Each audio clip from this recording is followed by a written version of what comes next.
हरे कृष्णा कृष्ण कृष्णा हरे हरे, हरे रामो राम रामो हरे हरे। तो सभी भक्तों का स्वागत है आज के भागवत कथा में। तो हम तीसरे स्कंद भागवतम में चर्चा कर रहे हैं। कल हमारा प्रवचन में हमने 29वें अध्याय के 10 श्लोक का क्रमांक हमने पूरा चर्चा किया और उसमें विशेष रूप से 8वां, 9वां और 10वां श्लोक हमने देखा कैसे जो है भक्तगण 3 गुणों के प्रभावित होते हुए सत्व, रजो और तमो गुण के प्रभाव में आते हुए वो लोग उस प्रकार से जो है भक्ति करते हैं। तो ये जो उसमें मैं बताया गया था विश्वनाथ चक्रवर्ती ठाकुर 8वें श्लोक में कल हमने चर्चा किया कि ऐसे वैष्णव जिनका चरित्र ठीक नहीं है तो उनका संगत नहीं करना चाहिए और उनसे जो है हमें ज्यादा संबंध नहीं बनाना चाहिए। तो ये जो वर्णन किया गया है ये बहुत महत्वपूर्ण है क्योंकि अभी आने वाले तात्पर्यों में कम से कम प्रभुपाद ये 4 बार फिर दोहरा रहे हैं यही चीज। तो मैं आप लोग को बता दूं कि प्रभुपाद कोई चीज अगर 3-4 बार दोहरा रहे हैं सिर्फ आने वाले 5-6 श्लोकों के अंदर तो इसका मतलब समझना चाहिए कि वो बहुत महत्वपूर्ण है। तो भक्ति में हम प्रगति तभी करेंगे जब हम अपने से जो वरिष्ठ वैष्णव हैं, सीनियर डिवोटीज हैं, उनका संग प्राप्त करेंगे और ऐसे डिवोटीज को जब हम सर्व करेंगे, उनसे शिक्षण प्राप्त करेंगे, तब हम भक्ति में प्रगति करेंगे। लेकिन ऐसे भक्त जो जिनका चरित्र ठीक नहीं है तो उनसे हमें थोड़ा दूर रहना चाहिए। तो देखिए आप जैसे भक्तों के संग में रहेंगे वो क्या बात कर रहे हैं, आपको क्या प्रेरणा दे रहे हैं, आपको तुरंत समझ में आ जाएगा कि उनके बात करने की शैली से कि वो हमें किस ओर खींच के लेके जा रहे हैं। तो अधिकांश समय कई बार ये आपको मैं बोलूं तो इन अनफॉर्चुनेट स्टेट है या दुर्भाग्यवश हमारे इस्कॉन के अंदर भी कई लोग ऐसे मिलेंगे जो हमेशा पॉलिटिक्स की बातें करेंगे या कहाँ पे कुछ गड़बड़ हो गया उसकी बातें करेंगे या जो लोग मतलब जो भी प्रॉब्लम्स है उसी के बारे में चर्चा करेंगे, जबकि उनके पास ना समाधान है ना ही उनको किसी ने बोला है उन प्रॉब्लम्स के बारे में चर्चा करने के लिए। तो उनकी रुचि ऐसी है कि पहले भौतिक जीवन में थे तो वहां दोष दर्शन करते थे, अभी आध्यात्मिक जीवन में आए हैं तो आध्यात्मिक जीवन में दोष दर्शन कर रहे हैं। तो ऐसे भक्त का संग में वो आपके दिमाग में भी जो है क्या बोल सकते हैं कि एक तरह से जहर जो है डाल देंगे, जिससे आपकी भक्ति भी जो है कम हो जाएगी या आपकी भक्ति में भी आपको मुश्किलें आएंगी। तो ये बहुत महत्वपूर्ण है हमें समझना कि हम जो है अच्छे भक्तों का संग करें और जो नए लोग हैं जिनको भक्ति के बारे में ज्ञान ज्यादा नहीं है तो उनको हम अपना संग दें, ना कि हम उनका संग लें।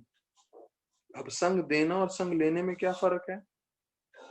जब को नए लोग आते हैं तो उनको हम भक्ति के बारे में बता रहे हैं और उनको हम प्रेरणा दे रहे हैं भक्ति करने के लिए, माला करने के लिए, भक्तों का संग करने के लिए, भागवत पढ़ने और सुनने के लिए और फिर प्रचार करने के लिए वगैरह वगैरह। उनका सुनना नहीं है। हाँ, उनको कोई मुश्किल है भक्ति में, थोड़ा बहुत सुन रहे हैं, ठीक है, लेकिन ऐसा नहीं है कि उनके जो पूरे भौतिक जीवन है और उसके बारे में पूरा विस्तार पूर्वक बता रहे हैं तो हम लोग बोल रहे हैं 10 मिनट और 50 मिनट उनका सुन रहे हैं। नहीं, वो नहीं होना चाहिए। वो 10 मिनट बोले, हम 50 मिनट उनको सुनाएं। तो ये तरीका है जिससे हम संग दे सकते हैं। तो ये समझना है कि हमें किसका संग लेना है। तो वैसे ही हम जब सीनियर डिवोटीज के साथ होते हैं तो हमें कम से कम बोलना है, उनका ज्यादा से ज्यादा सुनना है। तो जब सीनियर डिवोटीज के सामने रहते हैं तो मुंह बंद रखना सीखना चाहिए। कई लोग अज्ञानवश जो है सीनियर डिवोटीज के सामने भी बोलते जाते हैं। उनको ये नहीं समझ में आता है कि भाई हम सीनियर भक्तों के बीच में हैं तो हमें कम से कम बोलना चाहिए, ज्यादा से ज्यादा चुप रहना चाहिए, जिससे हम ज्यादा से ज्यादा श्रवण कर सकें और उनका बताया हुआ शिक्षण अपने जीवन में लेके उद्धार कर सके। तो मुझे कई बार का अनुभव है कि जब भी सीनियर सन्यासी, सीनियर ब्रह्मचारी इसके संग में रहते हैं तो उनसे काफी चीज सीखने को मिलता है, काफी चीज हमें जो है ज्ञान प्राप्त हो सकता है। तो ये 8वें श्लोक में तमोगुण का बताया था, 9वें श्लोक में रजोगुण का और 10वें श्लोक में सत्वगुण का बताया था। तो हमें ध्यान रखना है हम जो भक्ति कर रहे हैं, एक तो ज्ञान के हिसाब से समझना है कि जो रजोगुण का व्यक्ति होगा वो इस तरह से करेगा, जिसमें बताया है कि वो द्वेषी होगा, अहंकार भरा होगा और वो क्रोध में रहेगा हमेशा। तो एक चीज दूसरा समझना चाहिए कि प्रभुपाद ये भी लिखते हैं कि हमें सम्मान देना चाहिए कि वो वैष्णव है, लेकिन उनसे दूरी बनाए रखनी है। तो हमें सम्मान तो हर एक चींटी को भी देना है, क्योंकि चींटी में भी परमात्मा है। ऐसा नहीं है कि उसके ऊपर पैर रख दिया या उसको चोट पहुंचा दी, नहीं, सम्मान तो हमें हर जीव का करना है। लेकिन इन वैष्णव का समझना है कि भाई सबके अनर्थ हैं, सब जो है भौतिक जीवन से भक्ति में जुड़े हैं और सबके अलग अलग मात्रा में अनर्थ है। तो अलग अलग अनर्थ की मात्रा होने के कारण जो है कई कई लोगों का जो है स्पष्ट रूप से दिखेगा, वो ज्यादा क्रोधित होंगे, झगड़ा करेंगे। तो ये जो है तमोगुण की भक्ति का वर्णन है। और जैसे मैंने कल बताया, विश्वनाथ चक्रवर्ती ठाकुर बताते हैं भक्ति जो है वो अपने में उत्तम है, भक्ति में कोई जो है उसके गुणों में ऊपर नीचे नहीं है, लेकिन जो भक्त है उसके गुणों में ऊपर नीचे है। तो ये जो 3 वर्णन किया गया है वो है भक्तों का, कि भक्त तमोगुण में भी होते हैं, भक्त सत्वगुण में भी होते हैं, भक्त रजोगुण में भी होते हैं। भक्ति जो है शुद्ध सत्व का मार्ग है, भक्ति में कोई फॉल्ट नहीं है। तो राधानाथ महाराज को एक रिपोर्टर ने पूछा था कि आप बोलते हैं कि आध्यात्म करना चाहिए, हम देखते हैं इतने सारे जो गुरु हैं, मतलब मान्यता है बाहर मार्केट में कि ये गुरु हैं, वो गुरु हैं, और उन्होंने ऐसे ऐसे काम किए कि जिसके कारण वो लोग अभी जेल के पीछे। तो उसके बारे में क्या कहना चाहते हैं आप करके। तो महाराज ने बताया कि जो भक्ति मार्ग है वो प्रामाणिक है, जो गीता है वो प्रामाणिक है, लेकिन जितने भी लोग उससे जुड़ते हैं जरूरी नहीं है हर कोई प्रामाणिक हो। तो कई लोग गलत उद्देश्य से भी जुड़ते हैं, कई लोगों को पैसा इकट्ठा करना है, कई लोगों को अपना खुद का नाम सम्मान करना है, बढ़ाना है, इसलिए वो लोग जुड़ रहे हैं। तो महाराज बताए उसी प्रकार से कई लोग जो हैं जिनका मन शुद्ध नहीं है वो भी जुड़ जाते हैं और फिर वो कई अलग अलग कार्य करते हैं, तो जो प्रामाणिक नहीं है। पर इसका मतलब ये नहीं कि भक्ति मार्ग में कोई दोष है। तो ये हम प्रैक्टिसिंग डिवोटीज को समझना है, क्योंकि हो सकता है भविष्य में आप कभी भी ऐसे लोगों से आपका आमना सामना हो जाए जो बोले अरे आपका ऐसा साधु ने ऐसा किया, या ऐसा गलती हुआ, वैसा हुआ, या इस्कॉन में फलाने ने ऐसा किया वैसा किया। तो हमें समझना चाहिए कि इस्कॉन प्रामाणिक है, गीता प्रामाणिक है, भक्ति का मार्ग प्रामाणिक है, लेकिन उसमें चलने वाले जो भक्त हैं, जो डिवोटीज हैं, वो अलग अलग स्तर से आ रहे हैं। जैसे अमेरिका में बहुत कॉमन चीज था कि सब लोग ड्रग लेते थे, और हिप्पी के तरफ हिप्पीज जो थे वो लोग सब इस्कॉन में ज्वाइन हुए थे। तो उसमें से एक आध व्यक्ति कभी गलती से उसकी आदत बुरी उसको याद आ जाए, या उसका जो बोलते हैं ना ड्रग्स लेने की जो है इच्छा बढ़ जाए, और वो भले ही डिवोटी है लेकिन वो अगर एक बार ड्रग ले लिया और किसी दूसरे व्यक्ति ने देखा तो उसको क्या लगता है इस्कॉन के सारे भक्त लोग ड्रग्स लेते हैं। नहीं, ऐसा नहीं है, ये आप अपने तरफ से दृष्टांत बना रहे हैं। तो वास्तविक रूप में हमको समझना है कि इस्कॉन, भक्ति, गीता सब प्रामाणिक है, लेकिन जो भक्त हैं वो थोड़ा उनका शुद्धिकरण होना बाकी है। तो इसलिए हमें खुद का चरित्र बरोबर से संभाल के रखना है, क्योंकि भक्ति मतलब हमारे चरित्र पे पूरा निर्धारित रहता है। अगर हमारा चरित्र सही है तो हम भक्ति में सही प्रगति कर रहे हैं। तो पहले हमें चरित्र अपना निर्माण करना चाहिए, जो बहुत महत्वपूर्ण है। तो अभी हम देख रहे हैं 11 से 14 श्लोकों में कि इसमें बताया गया है जो वास्तविक रूप में भक्ति है वो तीनों गुणों के परे है। तो ये 11वां श्लोक हम साथ में चर्चा कर सकते हैं। 11वां, पहले 11 करेंगे, उसका मतलब सुनेंगे, और फिर 12वां श्लोक भी करेंगे। मद्गना गुना श्रुति मात्रे न मयि सर्वा गुहासे मनोगतिर अविच्छिन्ना यथा गंगा भास अम्बुद्धौ। तो इसमें बताया गया है कि कैसे भगवान के जब हम हरि कथा सुनते हैं तो हमारा मन पूरी तरह से भगवान की ओर खींचा चला जाता है, जैसे गंगा जो है वो जो है समुद्र की ओर जो है पूरी तेज गति से जाती है। तो ये है शुद्ध भक्ति। तो बोलते हैं जब भी हम यहाँ पहले बताया श्रुति मात्रेना, तो देखिए जो हमने पहले स्कंद में सुना था श्रवण करना श्रवण करना श्रवण करना अति आवश्यक है। दूसरे स्कंद में हमने आए तो दूसरे स्कंद में कम से कम 8-10 ऐसे प्रमुख श्लोक हमें मिले पूरे दूसरे स्कंद में, या उससे भी अधिक हैं, पर जो हमें 10 श्लोक कम से कम हमने देखे जो बहुत महत्वपूर्णता से श्रवण के ऊपर जोर दे रहे थे। यहाँ पे वही चीज वापस से आ रहा है कि जो है श्रुति मात्रेना। अभी कपिल मुनि जो है माता देवहूति को पूरी भक्ति के बारे में बता रहे हैं। तो ये पहले हमने देखा तमोगुण रजोगुण सत्वगुण का बात कर लिया, अब बता रहे हैं कि भक्ति में वास्तविक रूप में जो है भगवान की ओर हमें आकर्षित होना है तो उसका तरीका क्या है, श्रुति मात्रेना, मतलब हमें श्रवण करना है। तो ये जो गंगा का उदाहरण दिया गया है ये हमने पहले स्कंद में भी सुना है कुंती महारानी की प्रार्थनाओं में। कुंती महारानी बोल रही है त्वयि में अनन्या विषया मतिर मदे मतिर मते सप्रत प्रतिमुद्वदागाह गंगे वागुम उदनवती।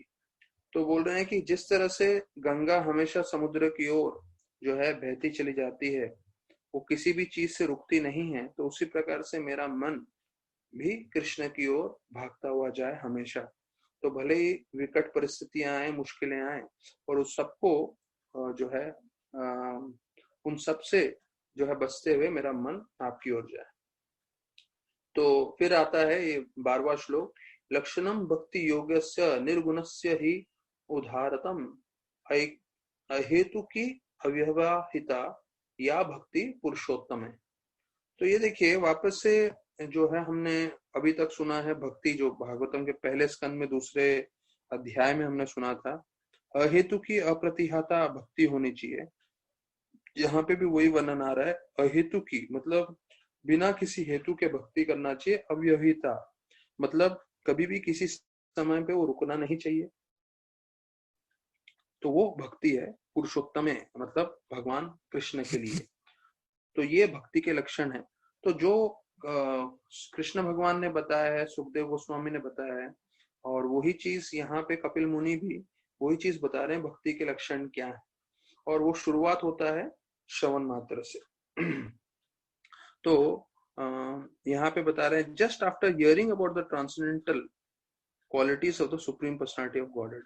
तो भक्ति का प्रारंभ शुरू होता है, प्रभुपाद तात्पर्य में बता रहे हैं 11वें श्लोक का, कि श्रवण मात्र से जो है आपका भक्ति प्रारंभ होता है, और श्रवण मात्र से ही आपको भक्ति में जो है स्फूर्ति या ऊर्जा या शक्ति प्रदान होती है, या इंग्लिश में जिसे बोलते हैं नरिशमेंट। तो शुरुआत में आप श्रवण के मात्र से जुड़ेंगे, फिर आपको ध्यान रखना है कि जीवन पर्यंत आप श्रवण करें, और श्रवण करने के पश्चात जब हम पूरी तरह से शुद्ध भी हो जाएंगे, उसके बाद भी जो शुद्ध भक्त हैं वो श्रवण में ही आनंद लेते हैं। तो ये जो हम श्रवण का मार्ग में जुड़े हैं, ये पूरा जीवन पर्यंत हमें मुझसे जुड़े रहना है। तो अब किस तरह से करना है वो हर एक व्यक्ति को अपनी बुद्धि लगानी है। जैसे हर कोई मन अपना बुद्धि लगा के जो है पैसे खर्चा करता है भौतिक जीवन में। अभी ऑनलाइन चालू हो गया है तो सोचता है कि ऑनलाइन में सस्ता है या मार्केट में अच्छा है, क्वालिटी अच्छा कहाँ पे है। तो सब चीजों में हम सब बुद्धि लगा रहे हैं और सब कर रहे हैं कार्य। अभी वही बुद्धि हमें लगानी है कि हम कैसे जीवन पर्यंत जो है वो श्रवण कर सकते हैं। तो बोलते हैं गंगा का जो प्रवाह है वो किसी भी स्तर पे रुकता नहीं। तो बोलते हैं उसी प्रकार से जो शुद्ध भक्त है उसका आकर्षण भगवान के नाम के प्रति, भगवान की लीलाओं के प्रति जो है कभी रुकता नहीं है। तो एक शब्द आया है अविच्छिन्ना। अविच्छिन्ना का मतलब है विदाउट इंटरप्शंस। तो बिल्कुल रुकता नहीं है, कोई भी बाधा आने के बावजूद भी वो भक्ति करते रहते हैं। तो हमें भी समझना चाहिए कि कोई भी भौतिक परिस्थिति हमारे जीवन में आ जाए, उससे जो है हमारी भक्ति ना रुके। तो ये बहुत महत्वपूर्ण वाक्य है। ये वाक्य के हिसाब से हमारा पूरा जीवन भर का आध्यात्म भक्ति और आध्यात्मिक उन्नति इस पे निर्धारित है कि कोई भी भौतिक परिस्थिति आ जाए, उस भौतिक परिस्थिति से हमारा भक्ति ना रुके। तो इसलिए हमने ये पूरा सिस्टम बनाया है और हमारा यही रिक्वेस्ट रहेगा सभी भक्तों से कि जितना हो सके इस सिस्टम को जुड़े रहेंगे, उसमें आपका फायदा होगा। जैसे भवानंद प्रभु प्रभुपाद के साथ थे। प्रभुपाद, ये 1977 की बात है, उनके आखिरी दिन थे, तो प्रभुपाद की सेवा कर रहे थे। तो प्रभुपाद उनको बोले, डोंट लीव मी, मुझे छोड़ना मत।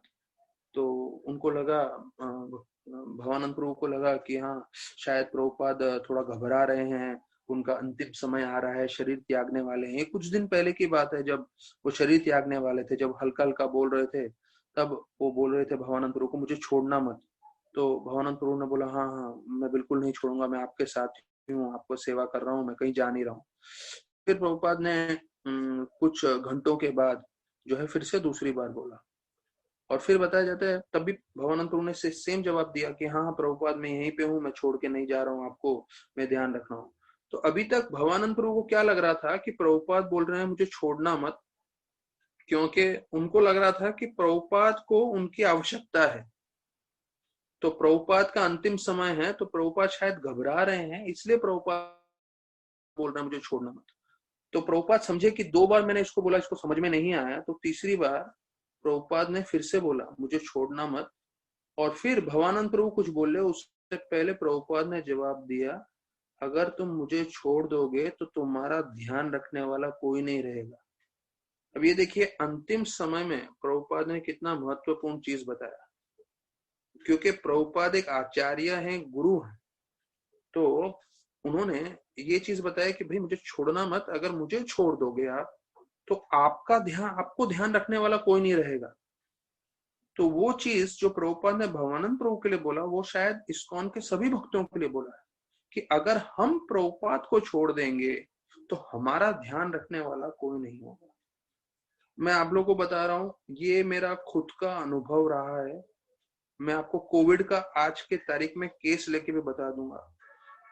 मेरा एक्सपीरियंस बार बार ये रहा है कि जो भक्त जो है ध्यान से भक्ति नहीं करते, विशेष रूप से माला नहीं करते हैं, तो अभी जितने लोग हैं जो माला श्रवण कर रहे हैं, जो भक्ति से जुड़े हैं, मेरा ये हाथ जोड़ के अनुरोध है कि अभी से जीवन पर्यंत कभी भक्ति मत छोड़िए, माला मत छोड़िए।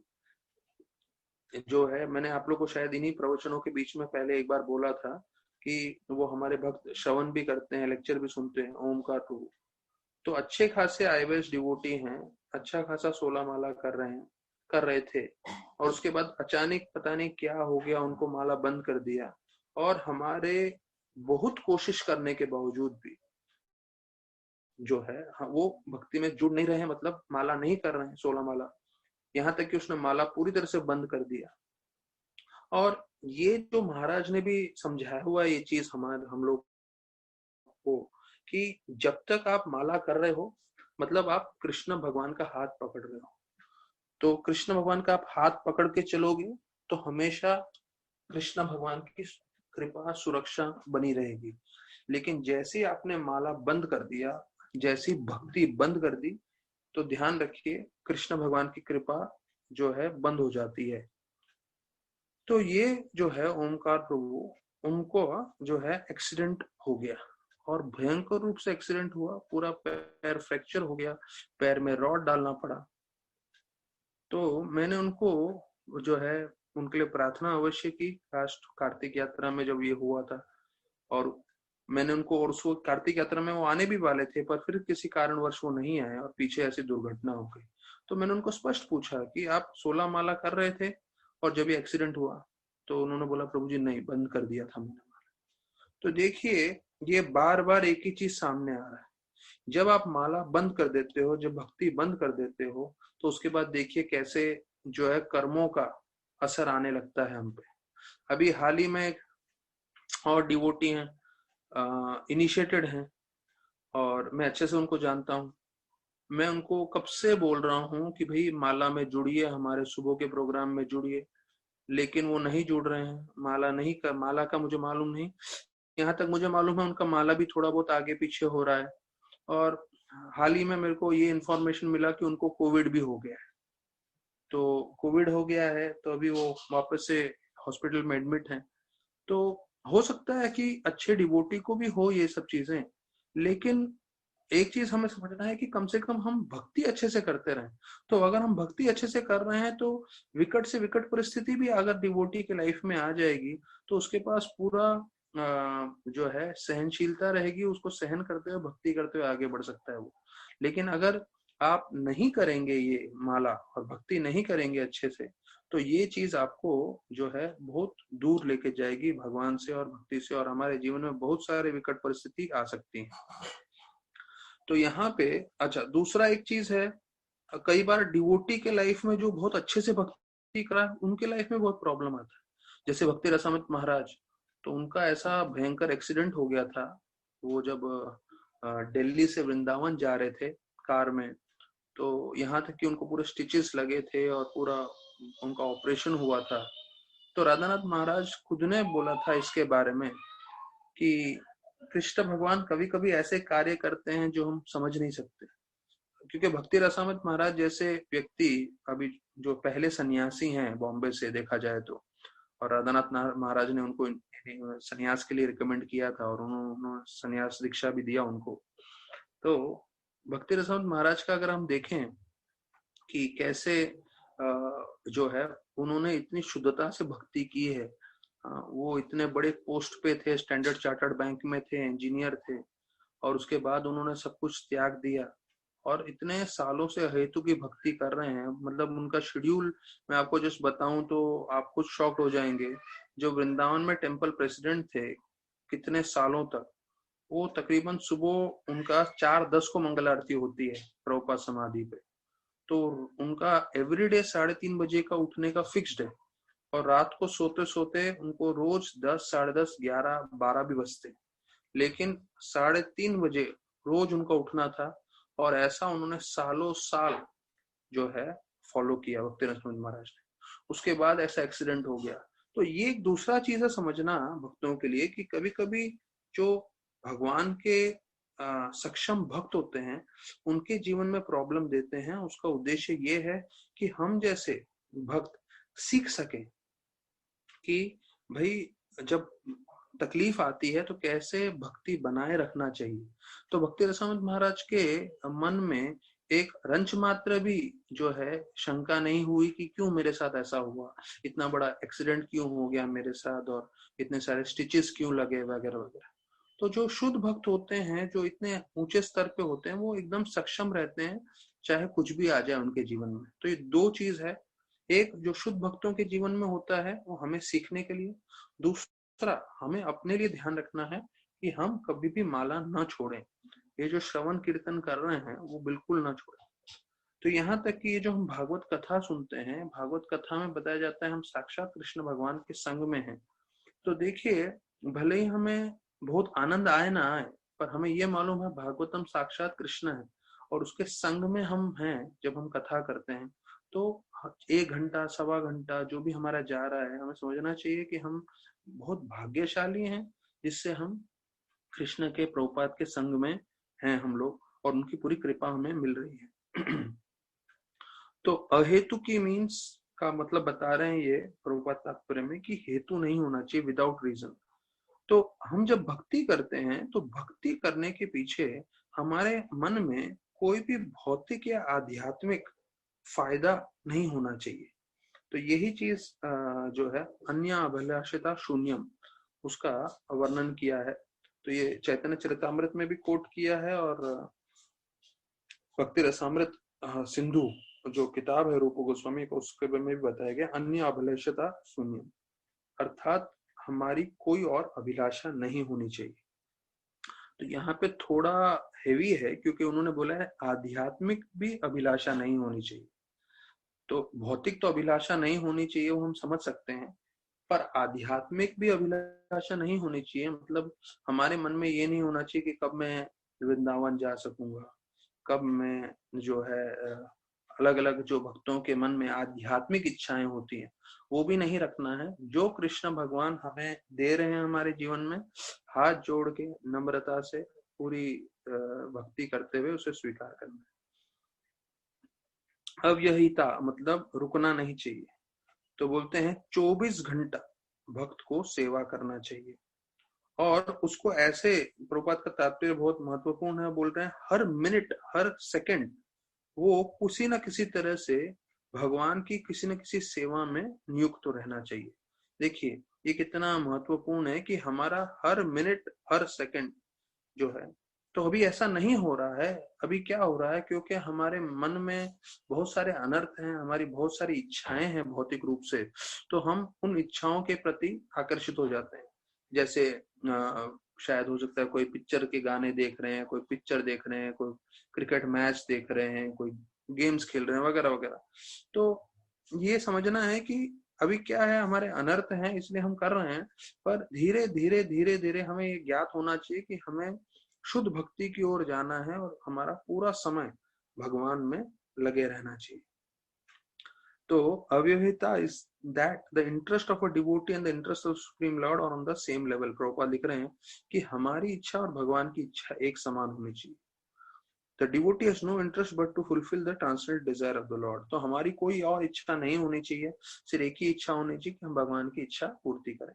तो भगवान की इच्छा क्या है कि सब जीव जो है भक्ति करें, और जो जीव मेरे साथ जुड़े नहीं हैं, मतलब जो भक्ति में नहीं जुड़े हैं, उनको जोड़ना। तो ये जो है स्पष्ट है।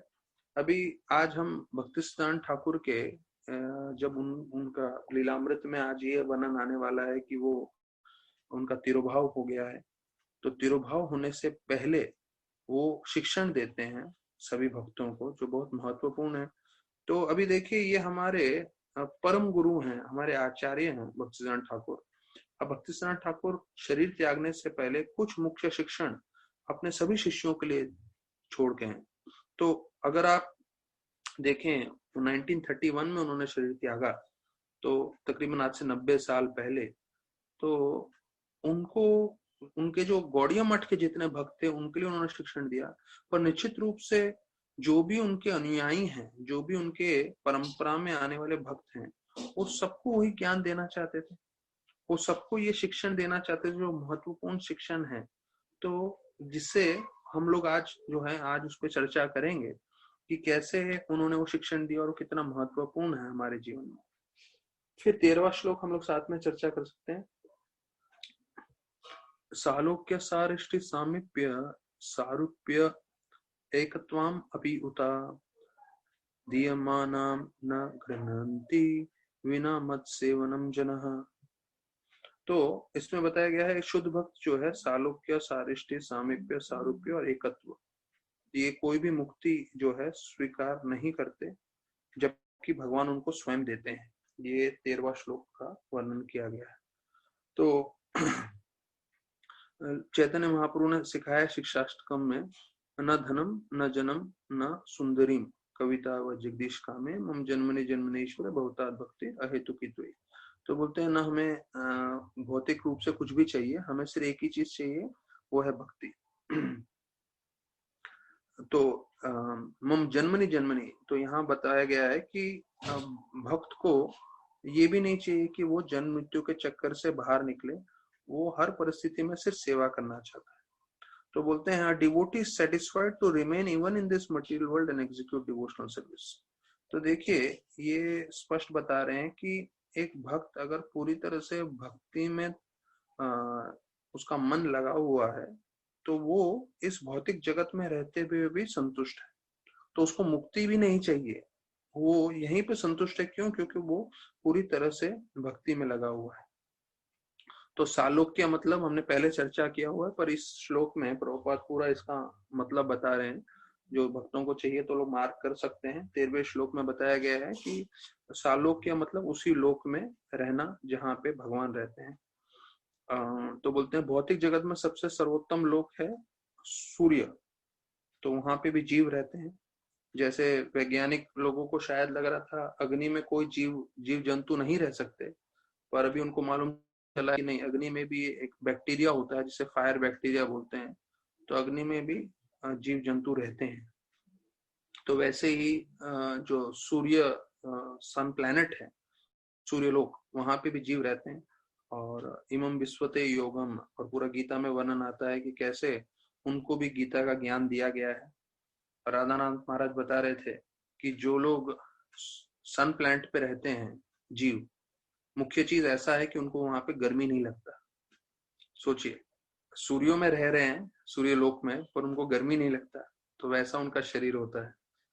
तो बोलते हैं कि भौतिक जगत में सबसे उत्तम जो है, प्रभुपाद लिख रहे हैं, सबसे उत्तम प्लैनेट है सूर्य का, और आध्यात्मिक जगत में कृष्ण लोक, जहाँ कृष्ण भगवान रहते हैं। तो इस पे बताया गया है कि जो वृंदावन है वो 5 रूप में है। ये भागवत से बाहर का बता रहा हूं मैं आप लोगों को। वृंदावन 5 रूप में है। एक गोलोक वृंदावन, जो यहाँ पे बताया गया सबसे उत्तम चीफ प्लैनेट स्पिरिचुअल वर्ल्ड का, वो है गोलोक वृंदावन।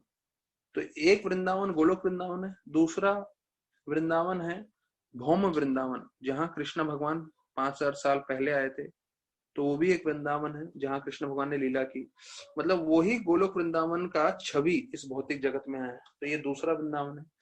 तीसरा वृंदावन जो अभी हम लोग को दिख रहा है, तो आज आप जाएंगे 2020 में वृंदावन, तो कैसे आपको पूरा उधर जो है सुअर, कुत्ते, कचरा सब ऐसा दिखेगा, काई सब लगी हुई है पानी में और वो सब। तो अभी वो एक आवरण हो गया है, जिससे ये माया का जाल है, जिससे वो धाम को कोई जो है अच्छे से देख ना सके और कोई समझ ना सके, सिर्फ शुद्ध भक्त उसको देख सके। तो ये तीसरा स्तर है वृंदावन का जो अभी है। और चौथा है जो भक्त मन में वृंदावन की बारे में स्मरण करता है, सोचते हैं, वो है। और फिर 5वां बताया गया है कि जब भक्तगण वृंदावन की रचना करते हैं, जैसे बताया है रूप सनातन गोस्वामी ने, जो है जब वो रामकेली में रह रहे थे तो उन्होंने वृंदावन की रचना की। तो वैसे ही उसी के पद चिन्ह पे चलते हुए जो है जीवी में गोवर्धन इको विलेज में राधानाथ महाराज ने पूरे वृंदावन के मंदिर बनवाए हैं और वृंदावन जैसा पूरा वातावरण उधर बनाया है। तो ये 5 तरह के वृंदावन होते हैं।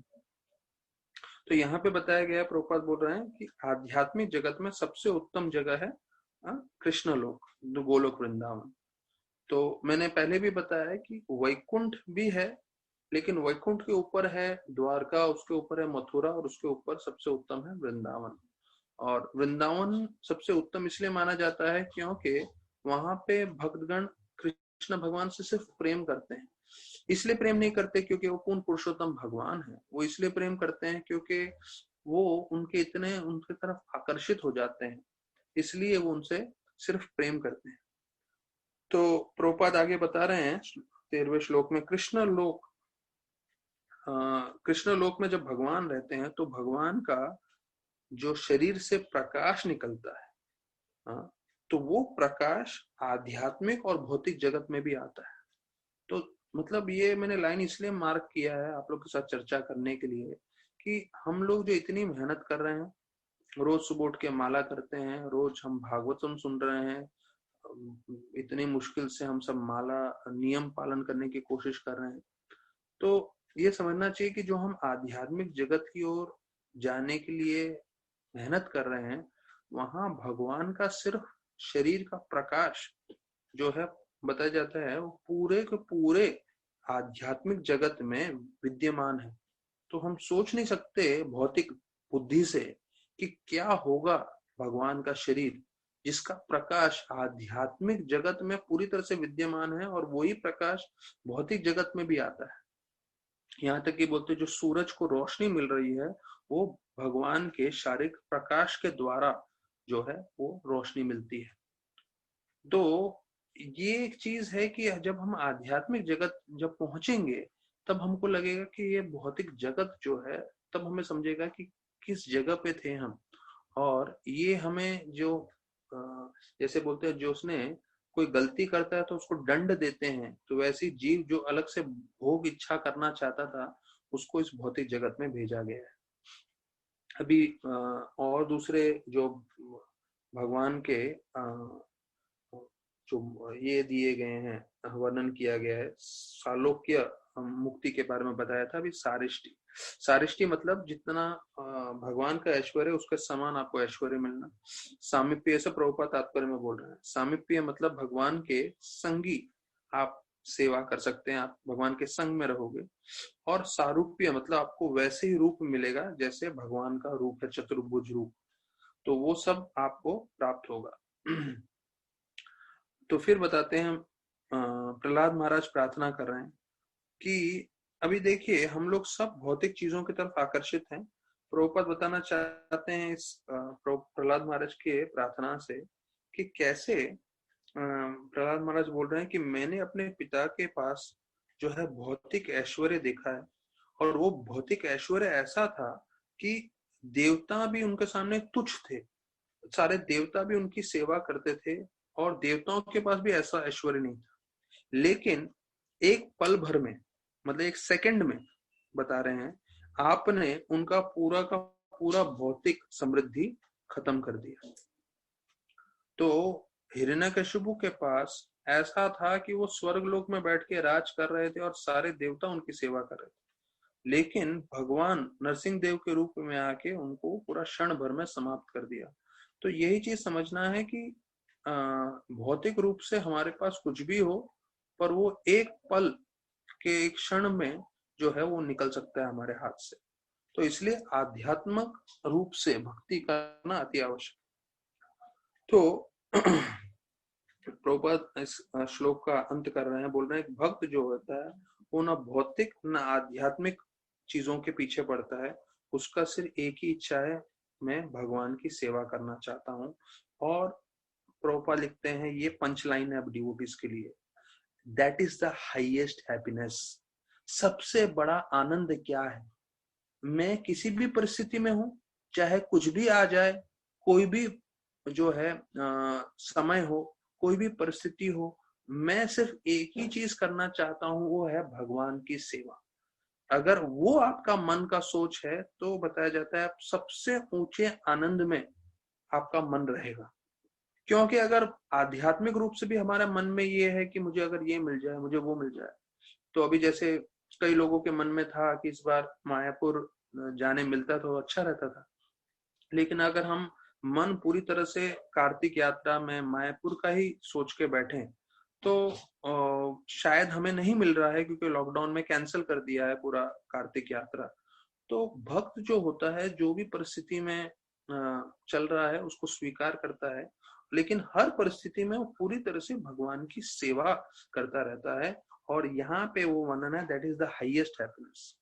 तो ये चीज मैं बोलूंगा कि सबको एक होमवर्क के जैसे समझ लेना है कि हमारे जीवन में हमको सबसे ऊंचा आनंद तब मिलेगा जब हम पूरी तरह से निस्वार्थ भाव से जो भी हमारे जीवन में आ रहा है हम स्वीकार करने के लिए तैयार हैं, और उस समय स्वीकार करते हुए हम पूरी निष्ठा से अगर भक्ति कर रहे हैं तो हम संपूर्ण रूप से उत्तम आनंद में रहेंगे। तो ये जो है 13वां श्लोक हुआ। अभी 14वें श्लोक में बताते हैं भक्ति के बारे में। सेवा भक्ति योगा क्या अत्यांतिके उदारता येनात्विरज्य त्रिगुणान मद्भाव्या उपपद्यते उपपद्यते। तो इस श्लोक में बताया गया है कि कैसे जो है भक्ति भक्ति से जो है हम तीनों गुणों के परे हो सकते हैं। तो ये बताया गया है यहाँ पे त्रिगुणान। तो ये वापस से रिपीट हुआ है त्रिगुणान के बारे में। तो हमने पहले स्कंद में सुना है, फिर दूसरे स्कंद में सुना है, तीसरे स्कंद में भी सुना है। तो ये वापस से बार बार रिपीट हो रहा है कि तीनों गुणों से भक्ति करने से हम परे हो जाते हैं, मतलब हम उससे निकल जाते हैं। और यहाँ बताया गया अत्यांतिक। अत्यांतिक का मतलब ये भक्ति का सबसे परम स्तर है, जिससे हम भगवान के प्रेम में पूरी तरह से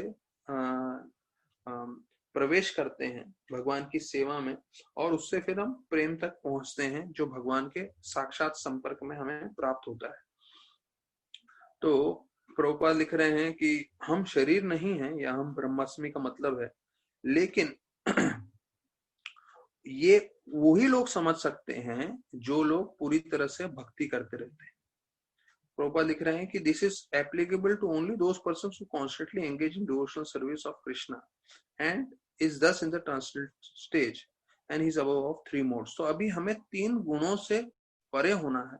तो पहला तो ये चीज है, उसका स्टेप ये है कि ये समझना कि हम शरीर नहीं है, हम आत्मा है। लेकिन प्रभुपाद बोल रहे हैं उसके बाद क्या है, मुख्य चीज यहाँ पे आता है कि हम पूरी तरह से भगवान की सेवा में नियुक्त रहें। तो या तो हम अपना जो भौतिक कार्य है वो कर रहे हैं, क्योंकि वो भी सेवा है जिसके लिए हम उसमें, वो हमारा व्यवसाय है, जो ऑफिस का काम है वगैरह वगैरह। और जो डायरेक्ट कृष्णा सेवा है तो उसमें भी हमें पूरी तरह से लगे रहना है, तब हम ये शरीर नहीं है उसका साक्षात्कार होगा और उन तीनों गुणों से हम बाहर निकल सकते हैं। तो बोलते हैं कि एकत्व, तो ये हमने 4 मुक्ति के बारे में सुना। तो सालोक्य, सारिष्टि, सामीप्य, सारूप्य, ये 4 हुए। और एकत्व का वर्णन है। एकत्व मतलब एक समान होना। तो ये भी एक तरह का मुक्ति है। तो प्रभुपाद उस श्लोक में नहीं बोले 13वें श्लोक में, पर 14वें श्लोक में तात्पर्य में बता रहे हैं एकत्व का क्या मतलब है। ये हमें समझना है। एकत्व मतलब एक समान होना। तो एक है एकत्व मतलब कि जो है ब्रह्मन में लीन होना।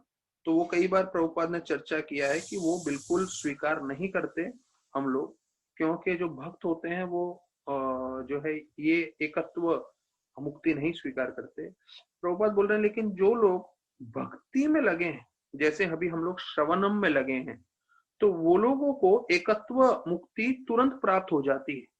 एकत्व मतलब हम जो है qualitatively oneness is immediately attained as soon as one is situated in devotional service। तो वास्तविक रूप में जो एकत्व मुक्ति का जो आनंद है वो अभी हमें मिल रहा है, क्योंकि हम एक समान हो गए भगवान के साथ। क्योंकि भगवान चाहते हैं हम भक्ति करें और जो हम कर रहे हैं, और निस्वार्थ भाव से। तो निस्वार्थ भाव से जब भक्ति करते हैं तो हमें एकत्व मुक्ति का अनुभव होने लगता है, इसलिए हमें आध्यात्म में आनंद आता है।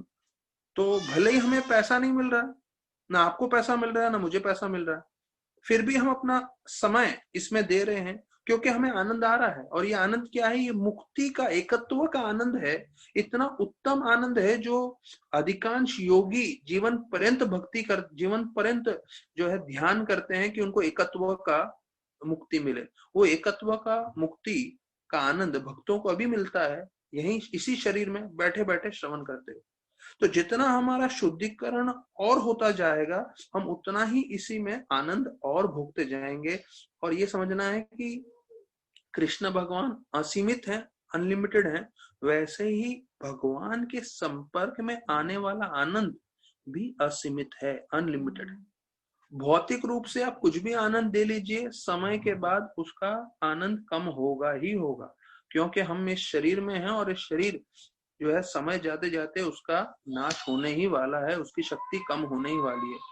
पर आध्यात्म में पूरा उल्टा है, आध्यात्म में आपका पूरा बढ़ते जाता है। तो अंत प्रभुपाद बोल रहे हैं, it is clearly stated here 14वें श्लोक में, that simply by pure devotional service one become qualitatively as good as the Lord himself। मतलब गुणों के हिसाब से हम भगवान जैसे बन जाते हैं। जैसे बोलते हैं ना, we don't want to become God, we want to become godly। मतलब हमें भगवान नहीं बनना, पर भगवान के जैसे हमें अच्छे गुण प्राप्त करने हैं। तो ये 14वें श्लोक में वर्णन किया गया है। तो हम जितना भी भजन कर रहे हैं, जितना भी हम साधना कर रहे हैं, तो एक श्लोक आता है, भजन कर साधना कर मूर्ते जाने होए। कि आपने जीवन में कितना भजन किया है, कितना साधना किया है, वो उसकी परीक्षा कब होगी? मृत्यु के समय। तो हम सब ने जितना भी भजन साधना किया है उसका परीक्षा लास्ट टाइम में होगा, जब हम शरीर त्यागने वाले होंगे। तो इसलिए भक्तों के संग में करना चाहिए। तो उसका अधिकांश फायदा क्या होता है कि मृत्यु के समय हो सकता है हमारा शरीर की परिस्थिति इतनी अच्छी ना हो जिससे हम भगवान का स्मरण कर सकें, लेकिन दूसरे भक्त हमारे लिए कीर्तन करेंगे और वो कीर्तन सुनते हुए हम शरीर त्यागें तो भी हमारा जीवन सार्थक होगा। तो देखिए, मैं अधिकांश बोलता हूँ, कई लोग जो है वाद विवाद के लिए करते रहते हैं, क्यों हम भक्ति करें, क्या फायदा होगा। तो मैं बोलता हूँ देखिए सिर्फ दो ही तरीके हैं अपना जीवन व्यतीत करने के।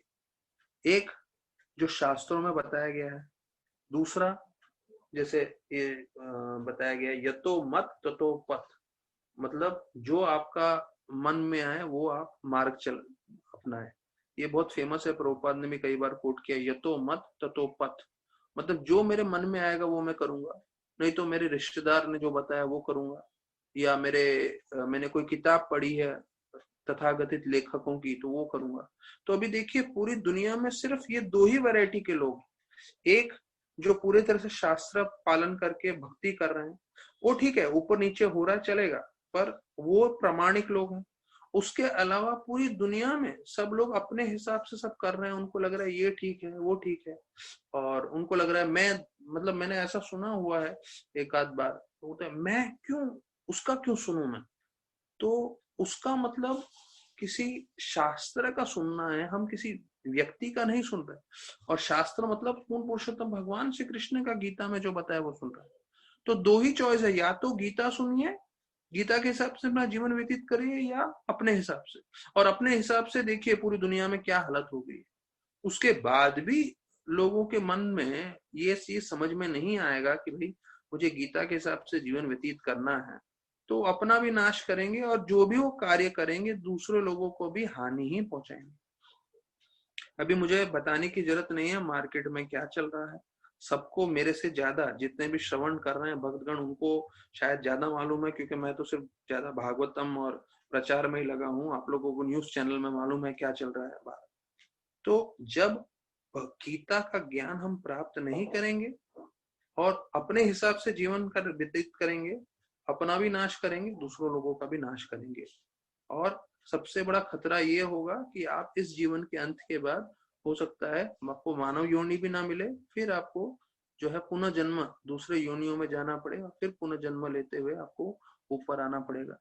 और जैसे जैसे कलयुग बढ़ते जाएगा तो उसका प्रभाव इतना शक्तिशाली हो जाएगा कि जो है 10,000 साल तक जो है इस्कॉन रहने वाला है, 10,000 साल के बाद इस्कॉन भी नहीं रहेगा, क्योंकि इतना नास्तिकवाद बढ़ जाएगा पूरे विश्व भर में।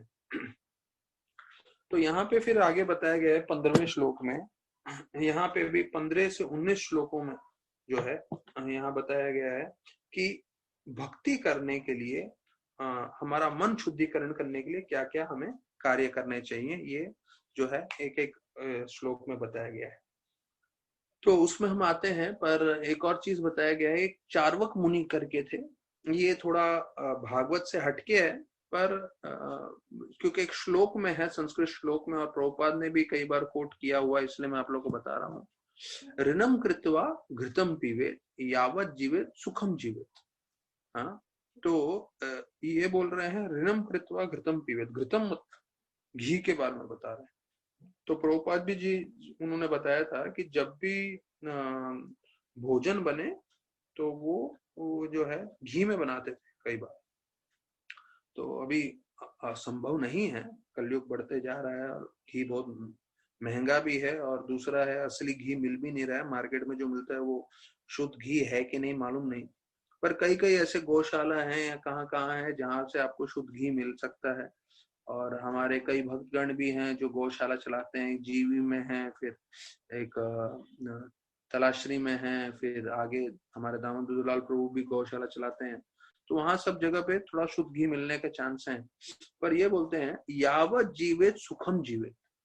तो प्रभुपाद बोलते थे जब शरीर का मसाज चल रहा हो तो वो तेल से कर सकते हो।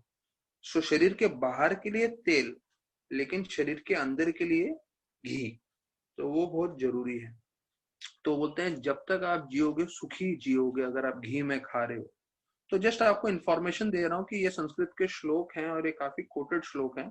तो अगर शुद्ध घी मिल रहा हो, और शुद्ध घी अगर भोजन के साथ एक चम्मच भी रहे बच्चों के लिए या परिवार वालों के लिए, तो वो बहुत शरीर के लिए शक्तिमान सिद्ध हो सकता है। और जब तक आप जिएंगे तो आपके शरीर में ऊर्जा बनी रहेगी, शक्ति बनी रहेगी, हड्डियों में ताकत बनी रहेगी।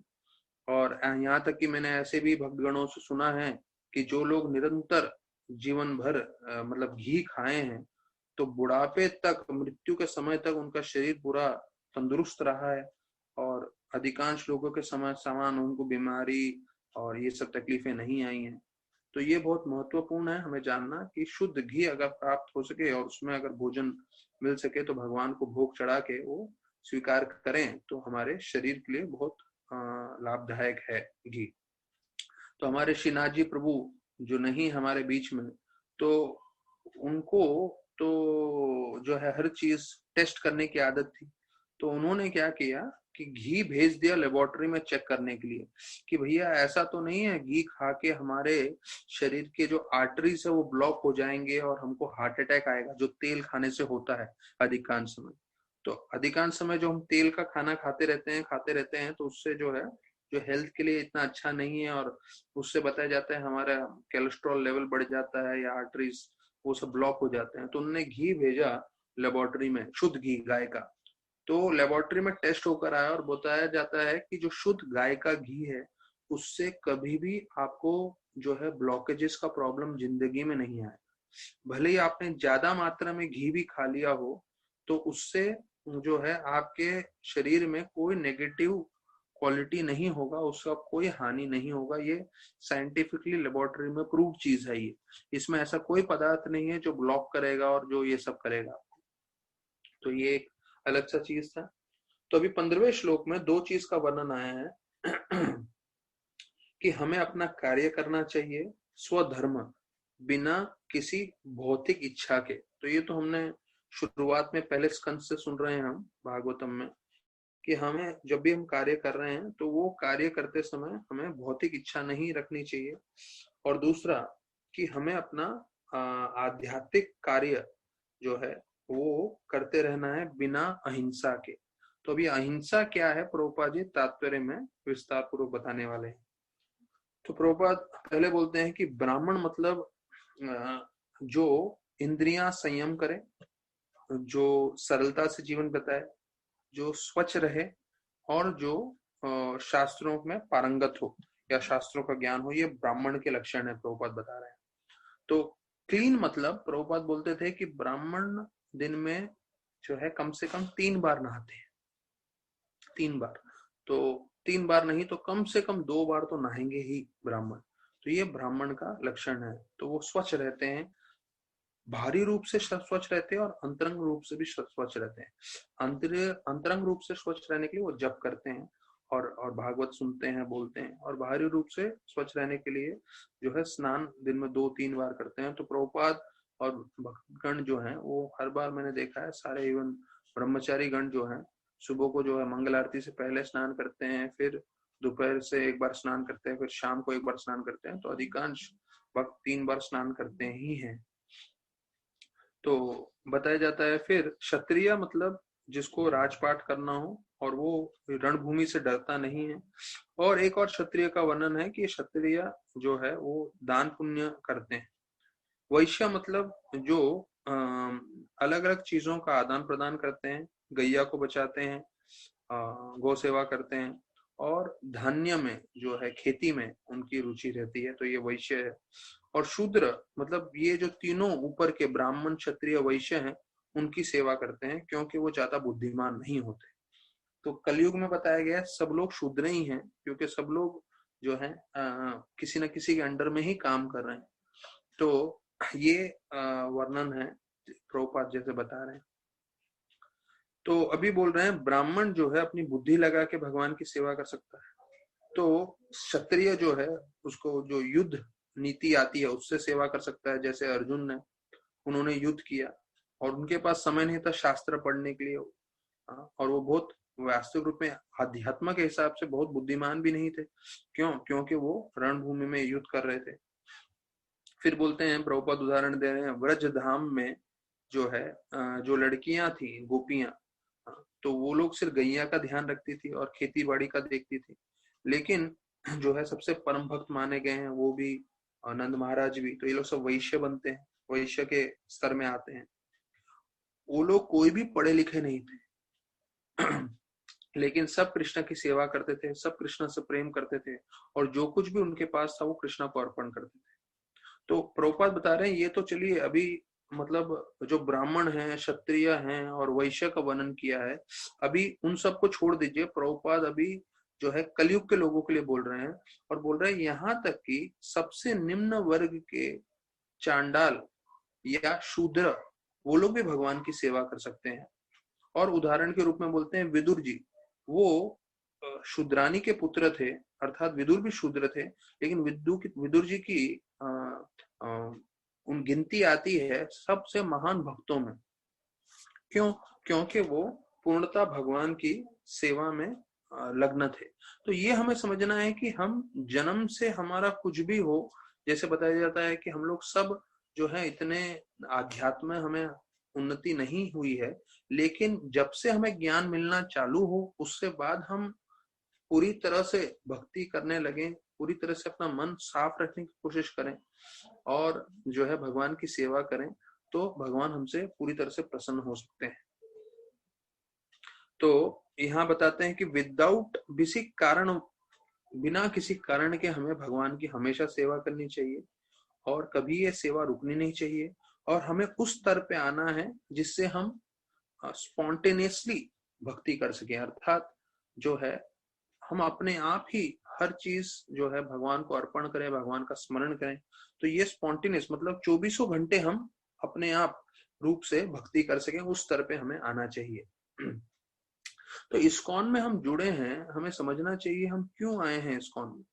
देखिए, अगर कोई जो है दुकान में जाता है, जैसे मैं बताता हूँ, अगर कोई दूध वाले की दुकान पे जाता है तो उसे मालूम है मैं क्यों आया हूँ, दूध लेने के लिए। तो वैसे ही आप किसी भी जगह जाते हो तो आपको मालूम है हम क्यों आए हैं। तो इस्कॉन में हम आए हैं तो कई लोगों को लगता है अरे चलो मैं अच्छा अपना भक्तों के साथ संबंध बनाता हूँ, किसी को लगता है नहीं मैं अच्छा जो है कनेक्शन बना दूंगा या ऐसा सब कर लूंगा। नहीं, वास्तविक रूप में ये सब हो जाएगा, पर वास्तविक रूप में हम इस्कॉन में इसलिए जुड़े हैं कि हम कृष्ण भावनामृत हो सके। और चैतन्य महाप्रभु हमेशा वृंदावन के स्मरण में रहते थे, तो हमें भी कृष्ण का स्मरण में, वृंदावन का स्मरण में रहना है। इसलिए प्रभुपाद ने ये संस्था का नाम रखा international society for Krishna consciousness, Krishna की चेतना हमारी मन में बनी रहे। तो शारीरिक रूप से हम सब कार्य तो करें ही, पर मानसिक रूप से भी हम पूरी तरह से कृष्ण के साथ जुड़े हों। तो चैतन्य महाप्रभु जैसे हमेशा वृंदावन का स्मरण करते थे, भले ही वो जगन्नाथपुरी में ठहरे थे, लेकिन वो हमेशा कृष्ण का स्मरण करते हुए वृंदावन का स्मरण करते रहते थे। तो वैसे ही हमें भी हमेशा कृष्ण का स्मरण करते रहना है, इसलिए हम इस्कॉन से जुड़े। तो अगर हम ज्यादा से ज्यादा कृष्ण का स्मरण कर रहे हैं, कृष्ण भावनामृत हो रहे हैं, तो हमें इस्कॉन में आने का फायदा है। तो अभी समझ लीजिए, जब ये हम लोग इस्कॉन से जुड़ने की बात कर रहे हैं और कृष्ण भावनामृत होने की बात कर रहे हैं, तो हमारे सामने बहुत सारी चुनौतियां हैं। उसमें से एक चुनौती है हमारा ये फोन, जिसके द्वारा हम लेक्चर सुन रहे हैं।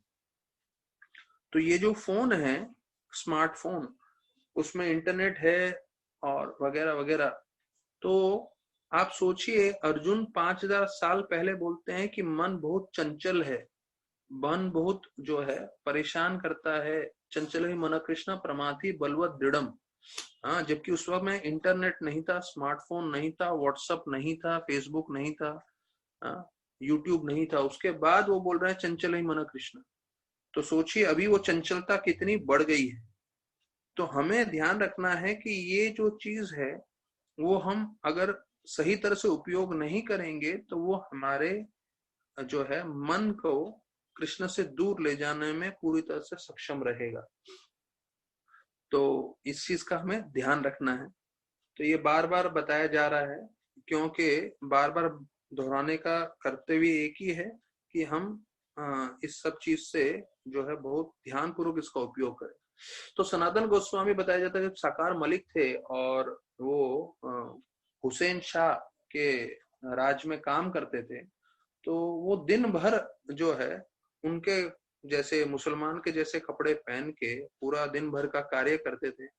फिर वापस जब अपने घर पे रामकेली में आते थे शाम के समय, स्नान वान करके धोती कुर्ता पहन के तिलक लगा के जो है वो सभी भक्तों के संग में बैठ के भागवत सुनते थे, कीर्तन करते थे, श्रवण करते थे। तो ये उदाहरण दिया गया है कि कैसे आज के समय में एक गृहस्थ भक्त को जो है उसको कार्य करना है। तो हो सकता है दिन भर के कार्य में हमें पैसे कमाने हैं और हमें बहुत सारे लोगों से मिलना है और बहुत सारा कार्य करना है, लेकिन उसके साथ साथ जब समय मिले तो अच्छे से नहा धो के, तिलक लगा के, धोती कुर्ता पहन के जो है हम भक्तों के संग में जब कीर्तन करेंगे, श्रवण करेंगे, तो वो जो भौतिक जो चीजें किए हैं उसका असर हम पे कम होगा और इसका असर से हम भक्ति में प्रगति करेंगे। तो प्रभुपाद ये 15वें श्लोक में बता रहे हैं कि भौतिक जगत का नियम है जीव जीवस्य जीवनम, अर्थात कि एक जीव दूसरे जीव को जो है उसको खाएगा तभी ये भौतिक जगत चलेगा। तो यहाँ तक कि बताया जाता है कि कितने लोग जो है वो मांसाहार करते हैं और भक्त गण हैं वो भी जो शाकाहारी होते हैं, पर लेकिन वो भी सब्जियों को खाते हैं या जो है जिसके कारण उनका भी तो जान जा ही रहा है। तो यहाँ पे इसका स्पष्टीकरण करते हुए प्रभुपाद बोल रहे हैं 15वें श्लोक में, यज्ञ सृष्टिनो संतो मुच्यन्ते सर्वक्लेश भुजन्ते अघम पाप, कि कृष्ण भगवान बोल रहे हैं कि मुझे अर्पण करके खाओ, और भगवान स्पष्ट बता दिए हैं कि पत्रम पुष्पम फलम त्वयम्, अर्थात सब्जी जो शाकाहारी है सब चीजें मेरे को आप अर्पण कर सकते हो और मैं उसको स्वीकार कर रहा हूँ। तो यहाँ पे अगर आप समझें कृष्ण भगवान ने जो बोला है, तो प्रभुपाद अनुवाद कर रहे हैं कि कृष्ण भगवान सिर्फ शाकाहारी चीज स्वीकार करते हैं और वो अगर हम अर्पण करते हैं भक्ति भाव से तो वो प्रसाद बन जाता है, तो वो हम प्राप्त करेंगे तो हम पाप से मुक्त हो सकते हैं। तो हर जगह जो है किसी न किसी तरह से हिंसा है, तो जो मैंने यहाँ बताया था वॉयलेंस, तो ये हिंसा भक्त भी कर रहे हैं लेकिन भगवान को अर्पण करने के कारण ये हिंसा से वो बच जाते हैं। अति न नति हिंसा, तो इस शब्द का प्रभुपाद अंत में यूज कर रहे हैं कि हम हिंसा को रोक नहीं सकते, लेकिन हमें उतना ही हिंसा करना चाहिए जो प्रामाणिक है और जो भगवान हमें करने की अनुमति देते हैं। One should not commit more violence than necessary other than ordered by the Supreme Personality of Godhead। तो भगवान ने जो हमें परमिशन दिया है उतना हमें करना चाहिए, उससे ज्यादा नहीं करना चाहिए। तो ये 15वां श्लोक हमने चर्चा किया है। तो अभी 16वां, 17वां, 18वां ये तीनों श्लोक में जो है वर्णन कर रहे हैं कि कैसे हमें भक्ति करना है। तो ये हम और चर्चा करेंगे कल के प्रवचन में। अभी हम थोड़ा इसके बारे में चर्चा करते हैं। जैसे मैंने बताया था भक्ति सिद्धांत श्री ठाकुर जो है उनका तिरोभाव होने से पहले उन्होंने जो शिक्षण दिया था वो बहुत जरूरी है। तो जो हमने इतना सुना है भक्ति सिद्धांत ठाकुर के बारे में कि वो प्रभुपाद से मिलते हैं और वो बोलते हैं कि मेरे बाग बाजार में आग लगी हुई है और मेरा मन ये कर रहा है कि मैं जो है पूरे मार्बल निकाल दूं और बेच दूं, बाग बाजार के मार्बल, और वो मार्बल बेच के मैं क्या करूं, उसकी किताबें जो पैसा है उससे किताबें प्रिंट करूं और गीता और भागवत बांटूं मैं लोगों में।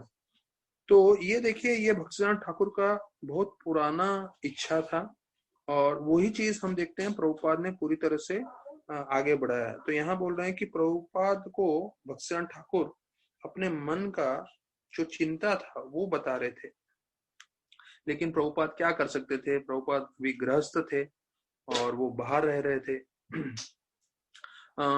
तो फिर वो बोलते हैं भक्तिसिद्धांत ठाकुर ने अभय जी को बोला, अमार इच्छा चीला किचू बाई कराना, मतलब इसका बताया है, इसका मतलब है बंगाली में बोले कि मेरी एक इच्छा है कि जब भी तुम्हारे पास पैसा हो तुम किताब जो है वितरण करना, तुम किताब प्रिंट करना और उसको वितरण करना। तो ये जो है भक्ति सिद्धांत ठाकुर ने प्रभुपाद को राधा कुंड के पास ये शिक्षण दिया और उस शिक्षण के कारण जो है प्रभुपाद इतनी सारी किताबें लिखी, फिर प्रिंटिंग कराई और आज पूरे विश्व भर में जो इस्कॉन स्प्रेड है वो पूरा ये भक्तिसिद्धांत ठाकुर का शिक्षण के कारण है। अभी ये 1936 की बात है जो प्रभुपाद बता रहे हैं कि उन्होंने भक्तिसिद्धांत ठाकुर को एक चिट्ठी लिखी और चिट्ठी लिखते हुए उन्होंने बोला कि मैं आपके चरणों में प्रणाम कर रहा हूँ, आपके बहुत सारे शिष्य हैं और कई शिष्य आपकी सेवा कर रहे हैं और कई ब्रह्मचारी हैं, कई सन्यासी हैं, पर मैं तो गृहस्थ हूँ और मैं आपकी डायरेक्ट सेवा नहीं कर सकता।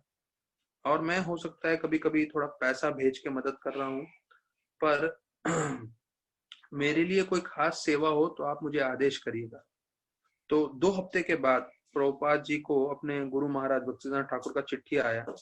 तो और चिट्ठी में उन्होंने लिखा कि मैं चाहता हूं कि आप अंग्रेजी में चैतन्य महाप्रभु का जो ज्ञान है वो आप दूसरे लोगों को दें, जिससे सभी लोगों का कल्याण हो सकता है। तो ये जो है चीज उन्होंने स्पष्ट बताया कि कैसे जो पहली बार मीटिंग किया था उन्होंने 1922 में, तो वही चीज उन्होंने वापस से रिपीट किया है 1936 में, कि वापस से कि वो चैतन्य महाप्रभु का जो शिक्षण है वो प्रचार करें। और बताया जाता है 1931 मैंने बोला था, वो मेरे से मिस्टेक हुआ, 1931 नहीं 1937 है। भक्तिसिद्धांत ठाकुर जनवरी 1 को अपना शरीर त्यागे थे। तो लास्ट आखिरी दिनों में उन्होंने चैतन्य चरितामृत पढ़ रहे थे और जप कर रहे थे। जब डॉक्टर उनसे मिलने आते थे और बोलते थे मुझे आपको इंजेक्शन देना है, तो डॉक्टर भक्तिसिद्धांत ठाकुर ने स्पष्ट किया कि आप मुझे क्यों परेशान कर रहे हैं, मुझे सिर्फ जप करने दीजिए और आप भी जप करिए। तो कई बार जो है डॉक्टर भक्तिसिद्धांत ठाकुर का तबीयत ठीक नहीं रहता था, तो उनके शिष्य डॉक्टर को लेकर आते थे, उनसे वैद्य को या डॉक्टरों को, उनसे उनको ठीक कराने के लिए। तो भक्तिसिद्धांत ठाकुर अपना तबियत का बात नहीं करते थे, डॉक्टरों को पकड़ के 2 घंटा प्रचार करने लग जाते थे। और भक्तिसिद्धांत ठाकुर का पर्सनालिटी ऐसा था अभी जो है, वो सब लोग उनसे इम्प्रेस हो जाते थे। और वो खुद जो है डॉक्टर अपना मेडिकल प्रोफेशन तो करते थे, लेकिन वो भी डिवोटी बन जाते थे। तो उनके शिष्य बोलते थे कि ये आए थे हमारे गुरु महाराज की बीमारी ठीक करने के लिए, पर उनकी आजीवन काल के लिए बीमारी ठीक हो गई हमारे गुरु महाराज के संग से। और भक्तिसिद्धांत ठाकुर तो जो है उनका प्रचार करने का भी तरीका बिल्कुल अलग ही था। रात को वो जागते रहते थे और वो भी किताबें लिखते थे, पढ़ते थे वगैरह। और रात को बताया जाता है कलकत्ता में जो उनका जो बाग बाजार से पिछला वाला गौड़िया मठ था, उसमें वो बैठ के जब करते थे, तो रात को कोई 11 बजे 12 बजे कोई उधर से जा रहा होता, भक्तिसिद्धांत ठाकुर ऊपर से एकदम से दिखते नहीं थे, वो व्यक्ति कौन है, पूछते कौन है, तो बोलता था कि मैं हूँ चैटर्जी। तो घोष, गणेश घोष करके, गणेश घोष चैटर्जी ऐसा करके कोई नाम बोल देते थे, गणेश घोष करके हूं मैं। तो फिर भक्तिसिद्धांत ठाकुर बोलते थे ये नाम किसका है, शरीर का कि आत्मा का? वो व्यक्ति पूरा भ्रमित हो जाता था, बोलते ये क्या है, शरीर का कि आत्मा का? तो बोलता था नहीं मालूम। तो बोलते थे ऊपर आ जाओ, और फिर उसको ऊपर आते थे तो उसको पूरा प्रचार करके जो है पूरा भक्ति के बारे में बता के भेजते थे। तो अभी बताया जाता है कि वो जाने से पहले, जैसे हमने सुना कि 1937 पहला जनवरी को उन्होंने अपना शरीर त्यागा, तो अभी वो जाने से पहले जो शिक्षण दिए हैं, जैसे मैंने बताया, वो ये देख रहे थे कि आने वाले सालों में हजारों की संख्या में भक्तगण होंगे, और हजारों की संख्या में भक्तगण को बोलते ना, जैसे जो शिप होता है उसमें कंपास होता है, कंपास के हिसाब से हो जाता है शिप, जहाज। तो जो है हमारे जीवन में हमें क्या चीज को महत्वपूर्णता देनी है और किस हिसाब से अपना जीवन व्यतीत करना है आजीवन काल के लिए, तो वो भक्तिसिद्धांत ठाकुर ने स्पष्टीकरण किया है। पहला कि हमें रूप रघुनाथ और चैतन्य महाप्रभु का शिक्षण प्रचार करना है पूरी शक्ति के द्वारा, और पूरी जो हमारे पास सामग्री है उसके द्वारा, with all energy and resources. मतलब जो हमारे पास पूरी शक्ति है शारीरिक रूप से, मानसिक रूप से, और जो हमारे पास जो भी सामग्री है, सब कुछ इस्तेमाल करते हुए महाप्रभु का जो है प्रचार हमें आगे बढ़ाना है, पहला।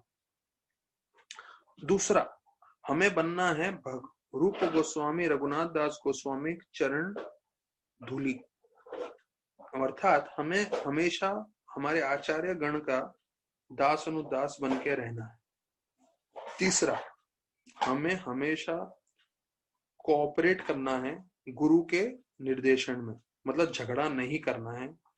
तो हमें भगवान की सेवा करनी है, लेकिन भगवान की सेवा करने के लिए हमें गुरु के अंडर में रहना है, और गुरु के अंडर में रहते हुए हमें जो है झगड़ा नहीं करना, वर्क को कॉन्जॉइंटली, जैसे प्रभुपाद भी बोल के गए, you can show your love to me by how you cooperate. तो ये बहुत महत्वपूर्ण है कि भक्तगण जो है हमेशा दूसरे भक्तगणों से कोऑपरेट करें, झगड़ा ना करें। तो प्रभुपाद बोलते थे जब भी कोई भक्त लोग झगड़ा कर रहे हैं तो मुझे सरदर्द देता है और मैं भागवतम भी अनुवाद नहीं कर पाता हूँ रात को। तो ये बहुत महत्वपूर्ण है। देखिए जो प्रभुपाद बोल के गए हैं कि आप अपना प्रेम हमें दिखा सकते हो बाय हाउ यू कोऑपरेट, वही चीज यहाँ बताया गया है। भक्तिसिद्धांत ठाकुर ने भी बताया था कि आप जो है प्रेम मैत्री से सब कार्य करें। तो हो सकता है कि हम, राधानाथ महाराज बताते हैं कि हो सकता है कि हम एग्री नहीं करें किसी भक्त के साथ, तो डिसएग्रीमेंट होगा, पर डिसरिस्पेक्ट नहीं होना चाहिए। अर्थात दोनों में फर्क है कि हो सकता है किसी के भक्त का जो विचारधारा है उससे हम सहमत ना हो, वो ठीक है, लेकिन ऐसा नहीं है कि हम उस भक्त का निरादर करें, नहीं, उनका सम्मान करना है, भले ही हम उनकी बातों से सहमत न हो, क्योंकि ये भौतिक जगत है। हमने भागवतम में सुना है भीमसेन एक चीज बोलते हैं, द्रौपदी एक चीज बोलते हैं।